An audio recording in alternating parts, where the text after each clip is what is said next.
From dried flowers to edibles and pre-rolled joints, cannabis dispensaries across California sell various types of ways to consume it. But the subject of cannabis can be controversial depending on who you talk to. Cannabis is legal in California. To ensure products that reach the shelves are safe, the Department of Cannabis Control has a number of licensed labs to conduct tests on the products. I got a chance to talk to one of the labs partners with the DCC, co-founder and CEO of Infinite Chemical Analysis Labs, Josh Sweeter.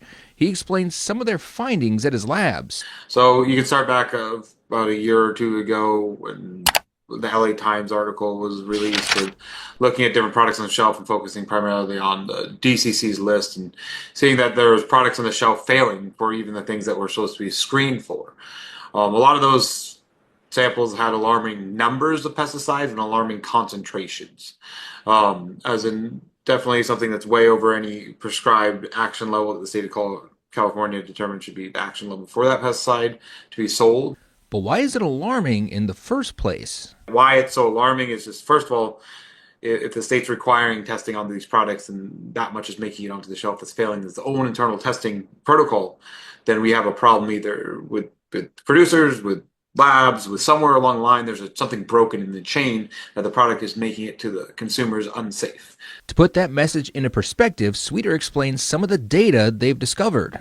So we are seeing the changes of that, and you do see it as in eliminating. I mean, back in 2018, 17, I had a shelf study showing 80% of the samples failed for the DCC list, as in multiple pesticides. I mean, some of the stuff in the recent, we would find 13 pesticides up to 2,000 times the action level. So that is alarming, and it's just it's one of those things that the public should know. These discoveries aren't just in the legal market. Contaminants are also being found in the illegal and hemp markets. In fact, Sweeter says contamination rates are even higher. It's for this reason that companies are putting more emphasis on testing to provide more safe products.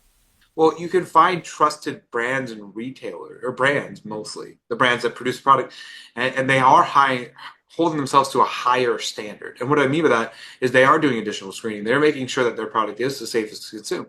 That goal is also being emphasized in cannabis dispensaries like the Artistry. In a statement on how they look to be a benefit to the community, the company says, quote, "Our mission is to provide safe access to legal cannabis, raise awareness of the health benefits of cannabis, showcase artists from the community, and break stereotypes surrounding cannabis sales and consumption," end quote. Sweeter says although their findings can help the industry improve the products sold on shelves, there can be improvements and even regulations to what they've learned.